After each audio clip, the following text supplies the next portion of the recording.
भोजन सात्विक होना चाहिए। जो उपासक सदैव जप परायण रहना चाहता है उसे चाहिए कि अधिक चावल ना खाए, क्योंकि चावल बादी और गैस बनाने वाला होता है और आलस्य प्रमाद बढ़ता है।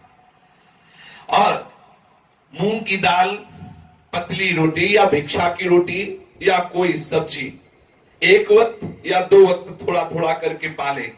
रात में दूध उतना ही गर्म पिए जितना सहज में पिया जा। अधिक चाय जैसा गर्म पिएंगे तो ब्रह्मचर्य नाश का कारण बन जाएगा। मीठा और नमक अगर छोड़ दो तो बहुत अच्छा है, नहीं तो बहुत कम से कम पाओ। अगर आपको अजपा जाप निरंतर भजन करना है, चावल, खट्टा दही, खटाई, बहुत मात्रा में तेल, लाल मिर्च, मसाला, मूंगफली, गोभी, प्याज, लहसुन बिल्कुल नहीं पाना चाहिए। ये इसलिए वर्णन कर रहे हैं कि अगर आप मूंगफली पाओगे तो इसका परिणाम देखा गया है, ये कब्ज बनाती है, बहुत गर्म होती है, उपासक को बर्दाश्त नहीं हो पाएगा, उसके ब्रह्मचर्य को बर्दाश्त नहीं होगा। गोभी भी गैस्ट्रिक होती है। ये जितने पदार्थ लिखे हैं भजन में हानि करने वाले हैं। मांस आदि तो सर्वथा त्याज्य है, और प्याज लहसुन के लिए महापुरुषों से और शास्त्रों में लिखा पाया गया है कि जो प्याज लहसुन पाता है उसे अंत में प्रेत की योनि प्राप्त होती है। इसीलिए हमारे यहाँ खान पान में बहुत सावधानी का बर्ताव किया गया है। प्याज लहसुन आदि किसी भी तरह से हमारे उदर में नहीं जाना चाहिए। यदि आप भजन करना चाहते हैं तो भोजन के संबंध पर पहले विचार कर लीजिए, क्योंकि भोजन के रस से ही शरीर, प्राण और मन का निर्माण होता है। जो अशुद्ध भोजन करते हैं उनका शरीर अशुद्ध हो जाता है, उनके प्राण क्षोभयुक्त हो जाते हैं, चित्त में सदैव ग्लानि बनी रहती है। जिसमें ग्लानि होती है चित्त में, जो शरीर बोझा सा लग रहा है, प्रमाद छाया हुआ है, वो कैसे मंत्राकार वृत्ति कर सकता है। शुद्ध अन्न का भोजन करो। चित्त के मल का, विक्षेप का निवारण केवल भोजन से ही हो जाएगा। आप केवल सात्विक, कम और शुद्ध भोजन करें। अगर सतोगुणी भोजन है, भूख से थोड़ा ज्यादा कर लिया जाए तो रजोगुण आ जाएगा। वही सतोगुणी भोजन यदि और ज्यादा कर लिया जाए तो तमोगुण बढ़ जाएगा। है सतोगुणी, लेकिन भूख से आप अधिक पाले तो रजोगुण, और अधिक पाले तो तमोगुण बढ़ जाएगा। सतोगुण भोजन भी तमोगुण बढ़ा देगा। अन्न का सबसे बड़ा दोष है अधर्म के द्वारा कमाया हुआ अन्न। अन्याय से, बेईमानी से, चोरी से, डकैती से, छल से जो धन कमाया जाता है, यदि वो अन्न कहीं साधक के शरीर में चला जाए तो मंत्र को बिल्कुल नहीं चलने देगा, रोक देगा। ये महापुरुषों के वचन है। जो हम गुरु मंत्र जपा जाप करना चाहते हैं, सतत जाप करना चाहते हैं, रोक देगा वो अन्न। आपको भजन में रुचि नहीं होगी। अन्न दोष महादोष है। चित्त शुद्ध का निर्माण करने के लिए हमें अन्न पर बहुत ध्यान देना चाहिए। जो लोग अन्य साधन तो संभालते रहते हैं लेकिन अन्न पर ध्यान नहीं करते, उनका साधन नहीं बनता है। अब हमें पता नहीं सामने वाला भंडारा गौ हत्या करके करवा रहा है कि किसी के मरने वाला करवा रहा है कि या किसी का संकल्पित करवा रहा है।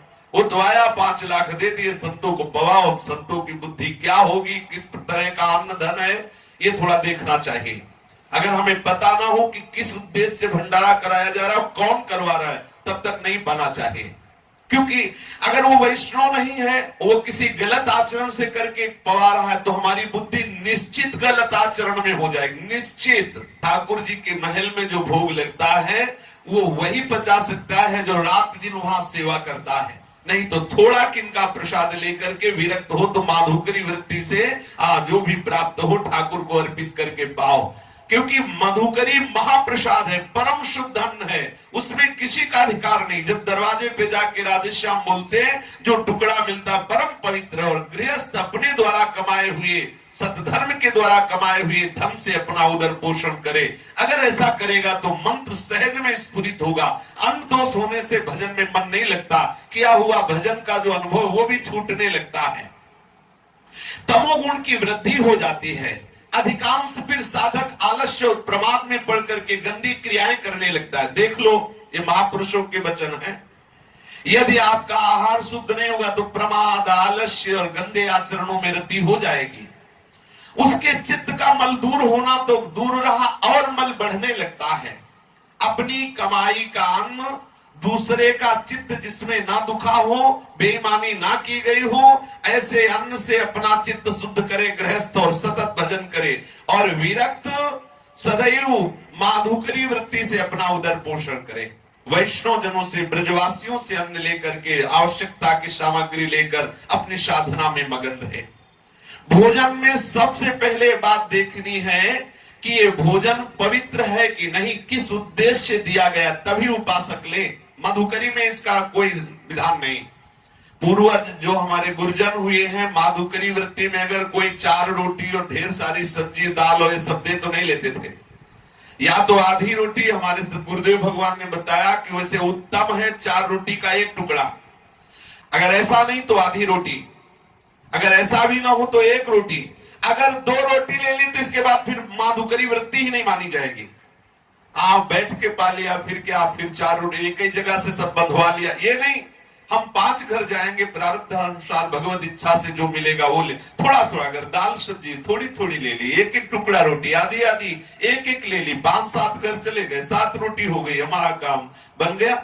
जो मनाया शुद्ध, एक बार आज पाया, अगर बच गई तो कल पाया। माधुकरी में बासी अन्न नहीं माना जाता, माधुकरी को बासी नहीं कहते। महापुरुषों ने तो 10-10 दिन, 20-20 दिन की रोटी मांग के लाके उसे टांग दी, उससे पाते रहे हैं।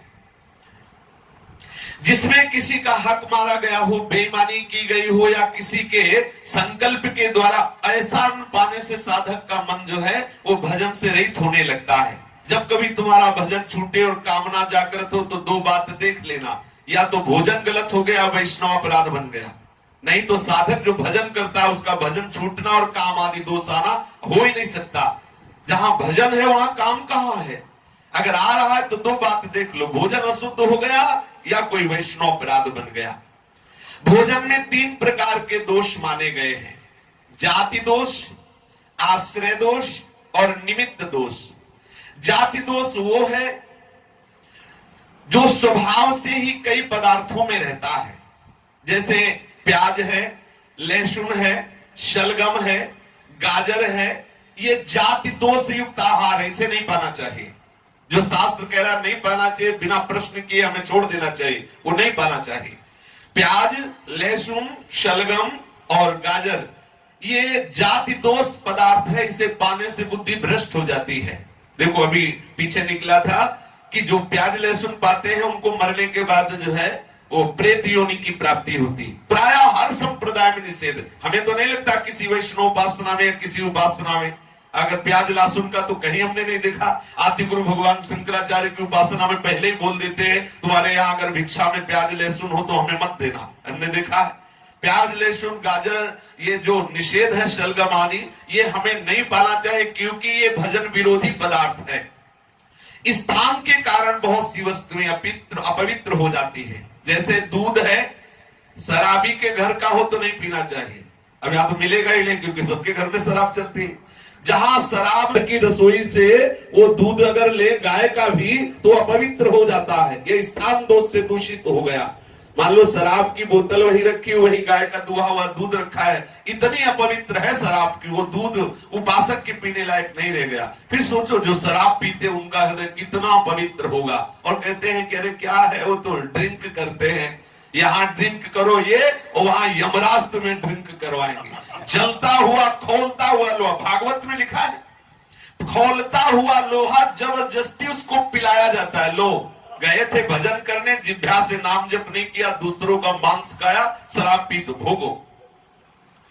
अपवित्र हो जाता है वस्तु स्थान से। जैसे जिस रसोई में कभी मांस बना हो तो वहां का भोजन नहीं लेना चाहिए क्योंकि वो रसोई भ्रष्ट हो गई, वो रसोई हमारे भोजन के योग्य नहीं है। बहुत समय धीरे धीरे गलत आता जा रहा है। कहां मधुकरी मांगे जो शराब ना पीता हो, जो मांस न खाता हो, जो ऐसे आचरण ना करता हो, उसके यहाँ अन्न लेने से हृदय बड़ा पवित्र होता है। अब प्रायः धीरे धीरे ये सब दोष आगे बढ़ते जा रहे हैं। और आश्रय दोष, जैसे जिसके घरों में कुत्ता है उसके घर से जो भोजन सामग्री, वो तो कुत्ता को ऐसे प्यार करते हैं जैसे गाय के बछड़े को प्यार किया जाता है। प्यार करना कोई दोष नहीं, भगवान सबके अंदर वास करते हैं, लेकिन शास्त्र मर्यादा है। यदि रसोई में भोजन बन रहा और वहां कुत्ता चला गया तो भोजन ठाकुर के भोग योग्य नहीं रह गया, वो ठाकुर का भोग नहीं लगेगा, वो भिक्षा देने योग्य नहीं रह गया उपासकों को। अब यहाँ तो वही खंबे में लघुशंका कर रहा है, वही बगल में रसोई है, वही चाट रहा, कैसी है पवित्र। यही है कलयुग भगवान का।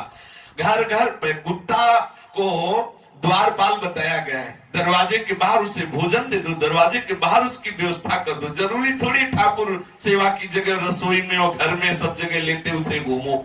एक मर्यादा है, शास्त्र मर्यादा है, पर वो भगवान कलयुग का प्रभाव है कि जो दरवाजे के बाहर वो दरवाजे के अंदर, जो दरवाजे के अंदर उनको दरवाजे के बाहर कर दिया गया।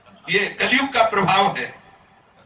साधक को इन तीन दोषों का विचार करके ही भोजन करना चाहिए। अगर बहुत उसके घर में कुत्ते आदि ऐसा शराब पीना, मांस खाना आदि है तो भले कोई हो, हमें उसके घर भिक्षा नहीं लेनी चाहिए, जानकारी कर लेनी चाहिए, फिर माधुकरी लेनी चाहिए।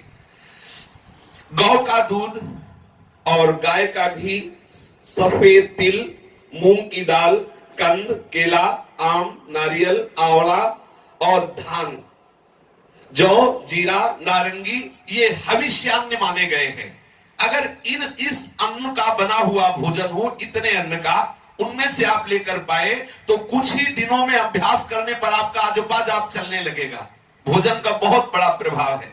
2 दिन आप पवित्र अन्न बनाकर ठाकुर को भोग लगा के पाए, 4 दिन समोसा की चटनी पाके देखे कैसा लगता है, खुद आपको अनुभव में आएगा। जब आपका अंतःकरण पवित्र तो आपको लगता है अरे कुछ नहीं होता। आप क्या जानो होता है नहीं, जिस पद्धति से कहे वैसे रहो, फिर पाके बताओ, तब आपको पता चलेगा कैसा प्रभाव है दूषित अन्न का। कभी भी बिना औषधि के शहद का प्रयोग उपासक ना करें। शहद का प्रयोग केवल आयुर्वेदिक औषधि के लिए है। आप औषधि ले रहे हो तो शहद अनुपात से ले सकते हो, क्योंकि शहद मक्खियों का संग्रह किया हुआ आहार उनसे छीना जाता है। अगर आप केवल स्वाद दृष्टि से लेते हैं तो आपकी बुद्धि भ्रष्ट हो जाएगी, भजन में मन नहीं लगेगा। शहद औषधि के लिए केवल स्वीकार करने की बात कही गई है। और ये जो नमक है बहुत मात्रा में साधक ना ले। पान बिना भगवद अर्पित किए हुए अगर पान है तो उपासक को नहीं पाना चाहिए।